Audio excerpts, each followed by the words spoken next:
Your position is being eliminated in our restructuring. My name is Ryan Fulner. I was 51 when they let me go from Velturi Dynamics, a wholesale distributor in Kansas City, Missouri. 15 years I had managed their inventory forecasting. 15 years of perfect predictions, of keeping their warehouses balanced, of saving them millions by knowing exactly what would sell and when. Can you imagine building something that flawless, only to have it torn apart? Welcome to Jake's Revenge, where we uncover stories of betrayal and redemption. The woman from Human Resources sat across from me in a sterile conference room, her hands folded over a manila folder. She avoided eye contact when she delivered the news. Behind her, through the glass wall, I could see the warehouse floor where my algorithms had been running like clockwork for over a decade. This is effective immediately, she continued. We have a generous severance package prepared. I nodded. Did not argue. Did not ask why they were cutting the one department that had never missed a quarterly target. The woman seemed surprised by my calm reaction. Maybe she expected anger or pleading. Instead, I asked one simple question. Who is taking over forecasting? We will be transitioning those responsibilities to our new Vice President of Operations, Trevor Hamilton. He has extensive experience in supply chain optimization. Trevor Hamilton. I knew the name. Young guy, maybe 35, with an MBA from some prestigious school. He had been making rounds through the company for the past 3 months, asking pointed questions about our outdated methodologies and talking about revolutionary approaches to predictive analytics. I see, I said. She slid the severance papers across the table. The amount was fair, maybe even generous. 3 months of salary plus benefits. They wanted me gone quickly and quietly. I signed without reading the fine print. Pause, but what happens when a company ignores the very expertise that made it thrive?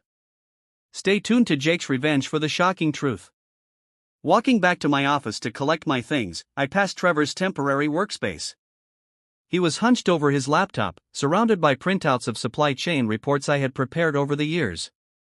My reports, my data, my 15 years of refined forecasting models that had kept Velturi Dynamics profitable through 3 recessions and countless market shifts. He looked up as I passed, offering a polite nod. Professional, courteous, like he was not currently dismantling the system that had made this company a leader in wholesale distribution. I packed my personal items into a single cardboard box. A coffee mug my daughter had given me. A photo of my late wife Rebecca. The small cactus that had somehow survived on my windowsill for 8 years. Everything else belonged to the company. The spreadsheets, the algorithms, the predictive models I had built from scratch. 20 minutes later, I was walking through the parking lot with my box under one arm and my final paycheck in my jacket pocket. The security guard, James, waved goodbye from his booth. He had worked here almost as long as I had. Take care of yourself, Ryan, he called out. I would. I had started at Velturi Dynamics straight out of college back when the company was just expanding beyond regional distribution. My degree was in supply chain management, but I had always been good with numbers, patterns, seeing connections that others missed. The first year I worked under Harold Morse, the previous forecasting manager. Harold was old school, relying on gut instinct and basic seasonal trends. His method worked, but barely. The company carried too much dead inventory, and frequently ran short on popular items. I spent evenings building spreadsheets that tracked not just sales data, but weather patterns, economic indicators, competitor movements, and regional demographic shifts. Slowly, Harold started trusting my projections. When he retired 5 years later, I inherited his position and immediately implemented my systematic approach. The results spoke for themselves. Inventory turnover improved by 30% in my first year. Dead stock dropped to less than 2%. During the 2008 recession, while competitors were liquidating excess inventory at massive losses, Velturi remained profitable because we had anticipated the downturn and adjusted our purchasing accordingly. My wife, Rebecca, was proud of what I had built. She would listen patiently when I explained how seasonal flu patterns could predict demand for certain home goods or how changes in gas prices would affect regional buying habits. She called me her crystal ball husband. Rebecca passed away 4 years ago, cancer. After the funeral, work became my anchor. The numbers did not lie or leave. They were consistent and predictable, unlike everything else. Over the years, I had trained 3 junior analysts who eventually moved to other companies. Each one credited me with teaching them how to see beyond basic sales reports. 2 of them still called occasionally for advice.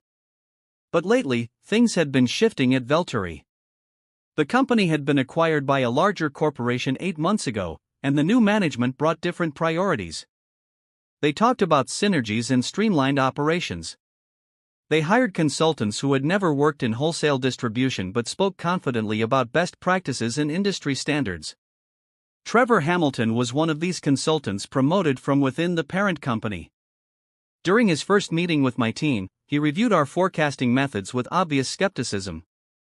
"These models seem quite complex," he had said, scanning through my quarterly presentation. "Are we certain this level of granular analysis is necessary? Most modern systems rely on simpler, more automated approaches." I explained how our complexity was actually precision. How tracking 17 different variables allowed us to predict market shifts 3 months in advance. How our outdated methods had delivered 15 years of consistent results. He smiled politely and made notes on his tablet. 2 weeks later, the restructuring was announced.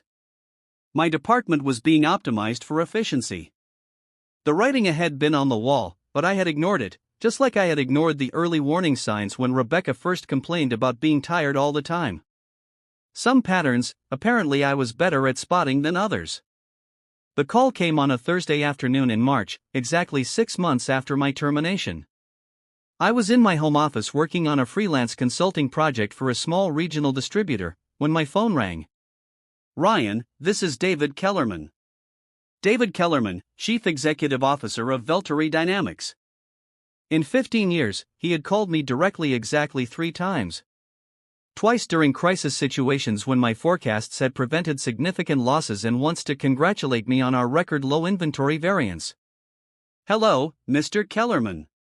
Ryan, I need to ask you something, and I need you to be completely honest with me." His voice carried a weight I had never heard before. "Did you ever prepare forecasting models for the April through September period before you left?" I leaned back in my chair, staring at the ceiling. Of course, I had. I always worked 2 quarters ahead. It was standard practice, part of what made my predictions so reliable. "Yes, sir. I prepared preliminary forecasts through October. Actually, they should be in the shared drive." That is what I was afraid of. There was a long pause. "Ryan, we have a problem. A big problem. Trevor made some significant purchasing decisions that went against what I am now seeing were your recommendations. We are sitting on almost $4 million in unsellable inventory." $4 million. I felt something cold settle in my stomach.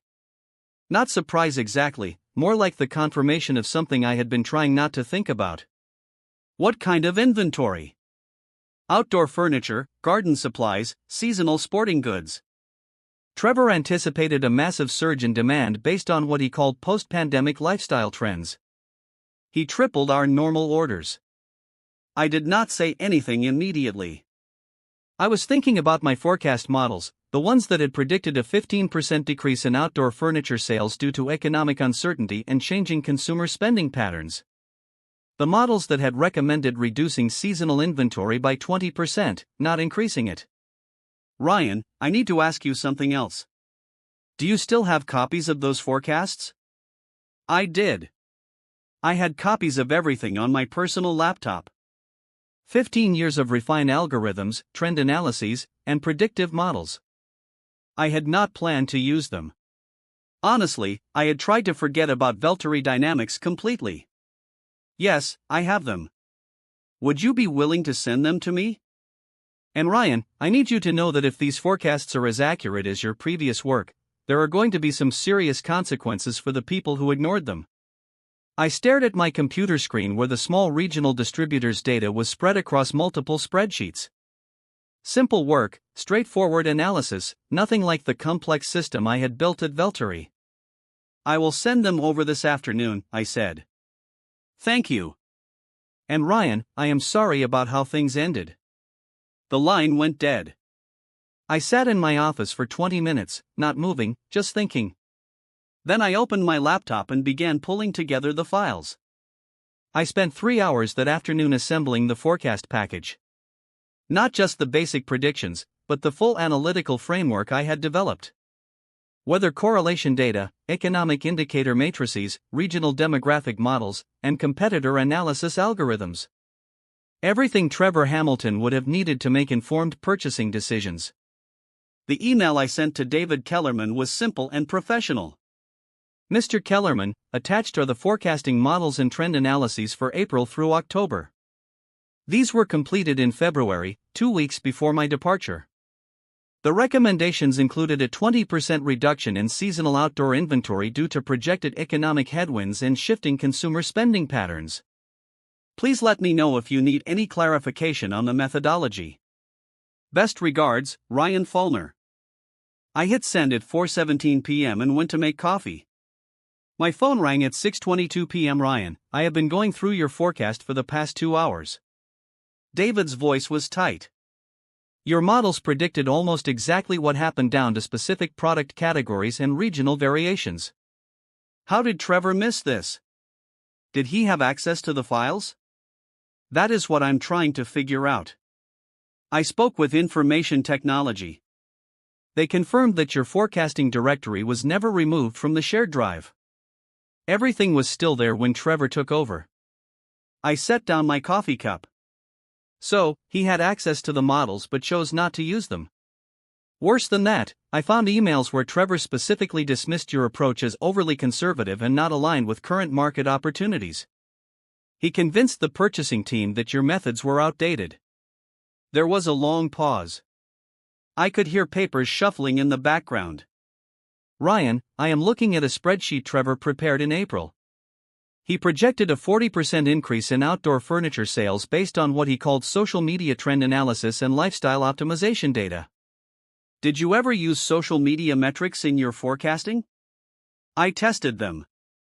I said social media trends are too volatile and demographic specific to be reliable predictors of wholesale distribution demand.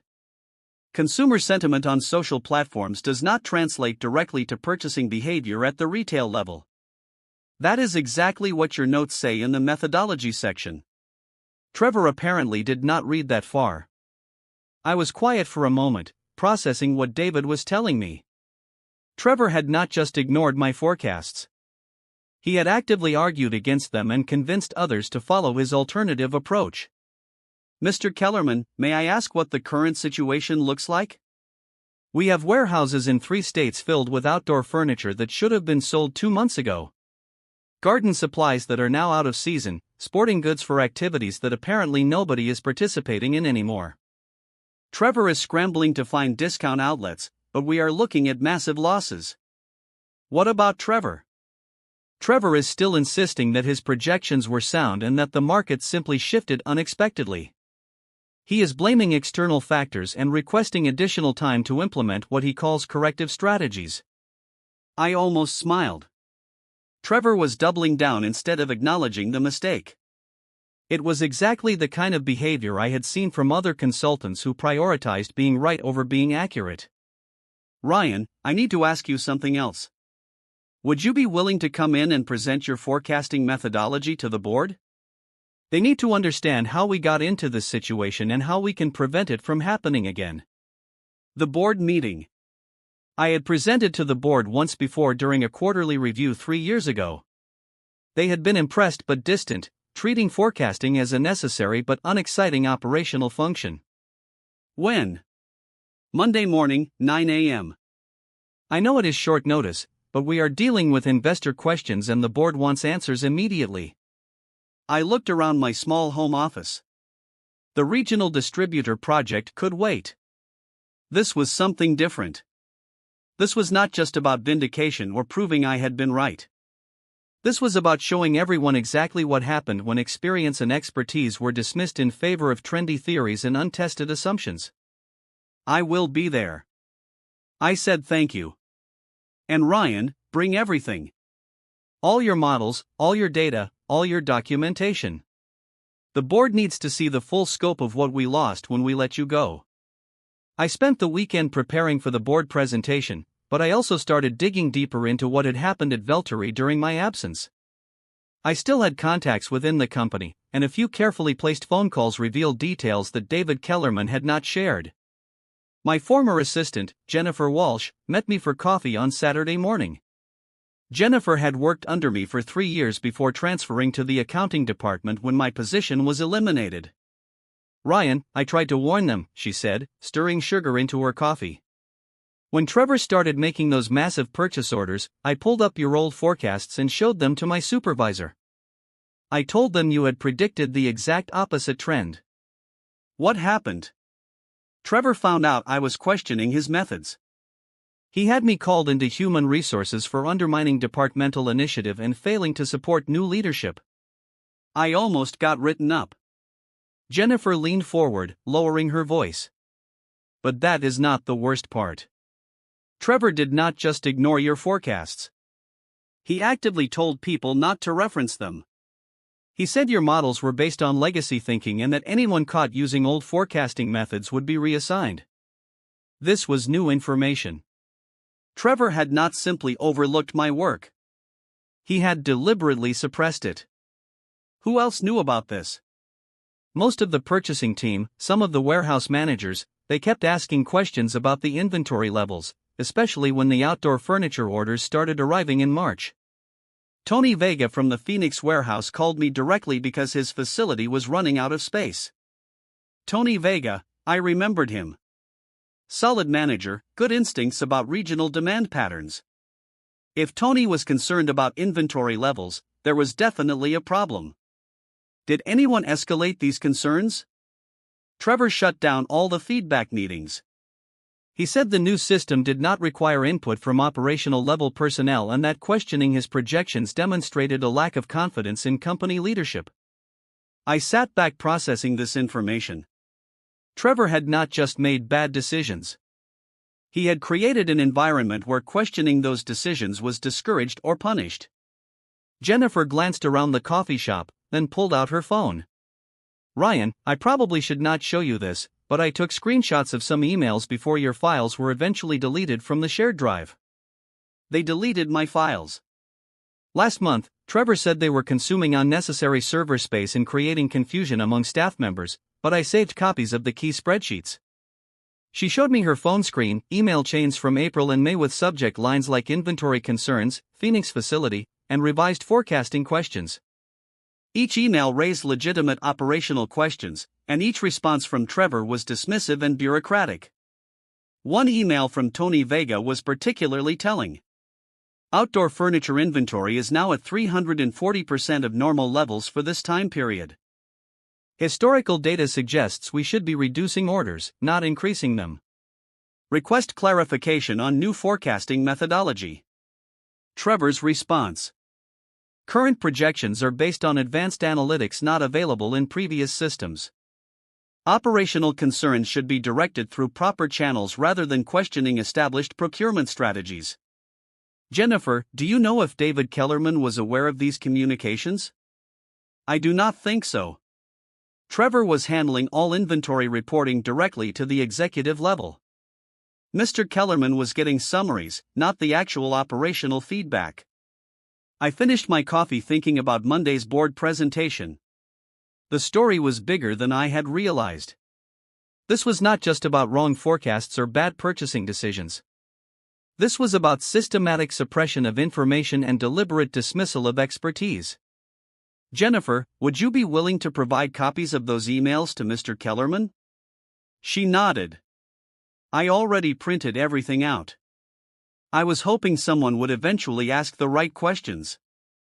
I thanked Jennifer and drove home, understanding now that Monday's meeting was not just about forecasting methodology. It was about accountability and the consequences of arrogance. Sunday evening, I received an unexpected phone call from Tony Vega in Phoenix. "Ryan, I heard you are presenting to the board tomorrow. I wanted you to know that several of us warehouse managers have been documenting the inventory situation since March. We have photographs, shipping records, and storage capacity reports. How did you hear about the board meeting? Word travels fast in this company, especially when $4 million of inventory is sitting in warehouses with nowhere to go. Listen, Ryan, we all knew your forecasts were solid. We tried to raise concerns through official channels, but Trevor blocked everything. Tony explained that the warehouse managers had been keeping their own informal records, tracking the disconnect between Trevor's projections and actual sales patterns. They had photographic evidence of overcrowded storage facilities and documentation of customer complaints about product availability. The real problem is not just the excess inventory, Tony continued. While Trevor was ordering massive quantities of outdoor furniture, he completely ignored your recommendations for summer electronics and home improvement supplies. We are short on the products that are actually selling. So, you have both surplus and shortages. Exactly. Trevor created the worst possible scenario. Too much of what customers do not want, not enough of what they do want. Some of our biggest retail customers are threatening to switch distributors because we cannot fulfill their orders for basic items. I made notes as Tony talked, realizing that the operational impact was even more severe than David Kellerman had indicated. This was not just about financial losses from unsold inventory. It was about damaged customer relationships and missed sales opportunities. Tony, would you and the other warehouse managers be willing to present this information to the board? We already prepared a joint report, photographs, data, everything. We were hoping someone would ask for operational input instead of just looking at financial summaries. After hanging up with Tony, I spent 2 hours reorganizing my presentation. The story was not just about forecasting accuracy. It was about the systematic breakdown of communication and decision-making processes that had led to operational failure. I created 3 main sections for the board presentation. First, the forecasting methodology I had developed over 15 years with specific examples of successful predictions and crisis avoidance. Second, a detailed comparison between my February forecasts and Trevor's purchasing decisions with clear documentation of the warnings that had been ignored. Third, the operational evidence gathered by warehouse managers, customer feedback, and the broader impact on company relationships and market position. Monday morning arrived gray and cold. I put on my best suit, the one I had worn to Rebecca's funeral, and drove to the Velturi Dynamics headquarters for the first time in 6 months. The building looked the same but felt different. David Kellerman met me in the lobby personally, something he had never done during my 15 years of employment. Ryan, before we go upstairs, I need you to know that Trevor will be in this meeting. He requested the opportunity to present his perspective on the inventory situation. I nodded. That is fine. I think it is important for the board to hear both sides. Also, the warehouse managers will be joining us remotely. Tony Vega insisted they needed to share operational data directly with the board. We took the elevator to the executive floor. Through the glass walls of the boardroom, I could see 8 people already seated around the conference table. 7 board members and Trevor Hamilton looking confident and prepared. David opened the door and I walked into the room carrying my laptop, a folder of printed reports, and 15 years of expertise that was about to be put to the ultimate test. Good morning, everyone, I said. Thank you for inviting me to share my perspective on the current inventory situation. Trevor looked up from his notes and smiled politely. Professional, courteous, like he had not just cost the company $4 million by ignoring everything I had tried to teach him. The boardroom fell silent as I opened my laptop and connected to the projection system. 15 months of numbers, trends, and predictions filled the screen. In February, before my departure, I completed forecasting models through October. I began. These models predicted a 15% decrease in outdoor furniture demand, a 25% reduction in seasonal sporting goods, and a 30% increase in home electronics and basic home improvement supplies. I clicked to the next slide showing Trevor's purchasing orders alongside my recommendations. The contrast was stark. Instead, Velturi tripled outdoor furniture orders and ignored electronics entirely. The result was predictable.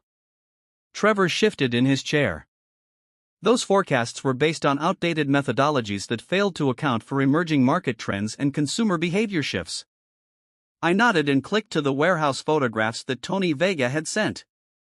Storage facilities crammed with unsold furniture, shipping containers sitting unopened in parking lots.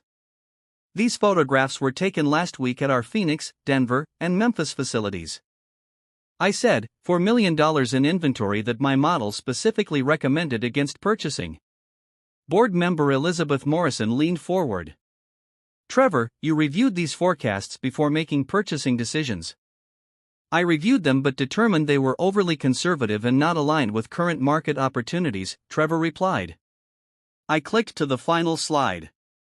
Customer complaints, lost accounts, retail partners switching to competitors because Velturi could not supply the electronics and home improvement items that were actually selling. The operational managers have documented evidence of these issues, I said. Tony Vega from Phoenix Warehouse is standing by to provide details. David Kellerman activated the conference call and Tony's voice filled the room. For 10 minutes, Tony and 3 other warehouse managers presented photographs, shipping records, and customer feedback that painted a devastating picture of operational failure. When Tony finished, the boardroom was completely quiet. Chairman Walter Jenkins looked directly at Trevor. Mr. Hamilton, do you have any response to this operational evidence? Trevor straightened his tie. These are temporary market adjustments that could not have been predicted using historical models.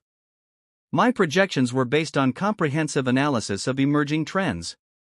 I opened my laptop again. Actually, they were entirely predictable. I have similar patterns from 2008, 2015, and 2019. Economic uncertainty always reduces discretionary spending on outdoor furniture while increasing demand for home improvement supplies. Elizabeth Morrison studied the projection screen. Ryan, what would have happened if your recommendations had been followed? Based on actual sales data from the past 6 months, Velturi would have generated approximately $1.20 to $2 million in additional profit instead of sitting on $4 million in unsellable inventory. Trevor started to respond, but Chairman Jenkins raised his hand. I think we have heard enough. Trevor, please step outside. The board needs to discuss this situation privately. Trevor gathered his papers and left the room, closing the door behind him. The board voted unanimously. Trevor Hamilton's employment was terminated immediately. David Kellerman was directed to explore legal options for recovering losses caused by willful disregard of established forecasting protocols. Ryan, Chairman Jenkins said, we would like to offer you Trevor's position as Vice President of Operations with full authority over forecasting and inventory management. I looked around the boardroom at faces I had rarely seen during my 15 years with the company. People who were now completely focused on my expertise and experience. I appreciate the offer, but I will need some time to consider it. Of course, take whatever time you need. After the meeting, David Kellerman walked me to the parking lot. Ryan, I want you to know that letting you go was the biggest mistake this company has made in 20 years. I got in my truck and drove home through Kansas City traffic, thinking about the offer and what it would mean. Vice President, full authority, the chance to build something even better than what I had created before. 2 weeks later, I accepted the position. My first executive decision was to restore the comprehensive forecasting methodology I had developed over 15 years. My second decision was to implement mandatory review processes that would prevent any future dismissal of operational expertise. Jennifer Walsh became my new assistant manager. Tony Vega was promoted to Director of Warehouse Operations. We began rebuilding the communication systems that Trevor had systematically dismantled. The $4 million in unsold inventory was eventually liquidated at a 60% loss. Trevor Hamilton found new employment with a consulting firm in Chicago, where he continues to provide advice on supply chain optimization. I kept the email thread from the day David Kellerman first called me, not as a reminder of vindication, but as evidence that expertise and experience cannot be replaced by theories and assumptions.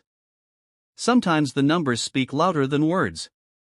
Pause, and that's the story of how one man's expertise brought a company back from the brink. Subscribe to Jake's Revenge for more incredible tales of triumph over corporate chaos.